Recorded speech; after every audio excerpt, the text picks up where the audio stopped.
Kisah rencana Quraisy membunuh Rasulullah. Ketika Islam mulai menembus dinding-dinding rumah Makkah, para pembesar Quraisy tidak lagi sekadar marah, mereka takut. Takut kehilangan kekuasaan, takut runtuhnya tradisi jahiliyah, dan takut karena satu hal, kebenaran tidak bisa dihentikan. Rasulullah berdakwah tanpa pedang, tanpa harta, tanpa paksaan. Namun justru itulah yang membuat Quraisy gelisah. Pertemuan gelap di Darun Nadwa.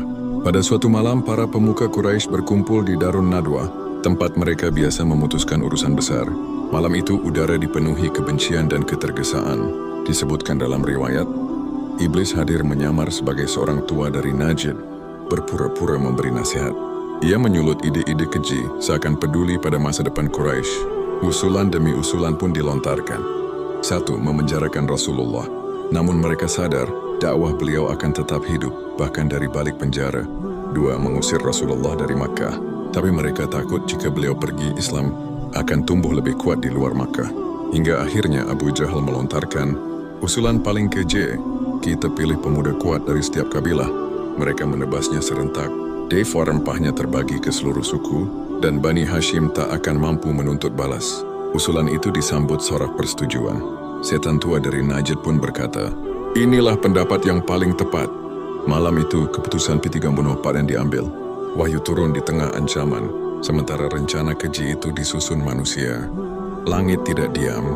Malaikat Jibril alaihissalam turun menemui Rasulullah, membawa kabar tentang rencana Quraisy dan perintah Allah agar beliau tidak tidur di rumah malam itu. Bayangkan sahabat semua, Rasulullah tahu nyawanya sedang diincar, namun tidak ada kegelisahan berlebihan, tidak ada kepanikan. Yang ada hanya ketenangan orang yang yakin pada Rabb-nya. Ali bin Abi Thalib dan malam penuh risiko. Rasulullah memanggil Ali bin Abi Thalib radhiyallahu anhu, sepupunya yang masih muda.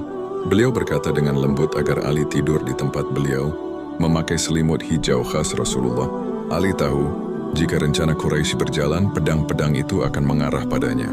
Namun Ali tidak ragu, cinta dan iman mengalahkan rasa takut. Selain itu, Rasulullah juga menitipkan amanah, besok kembalikan semua barang titipan orang Quraisy.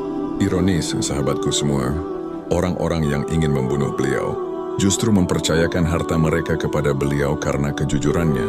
Malam yang Allah tutup mata mereka, para pemuda Quraisy mengepung rumah Rasulullah dari berbagai sisi. Pedang terhunus, mata waspada menunggu fajar.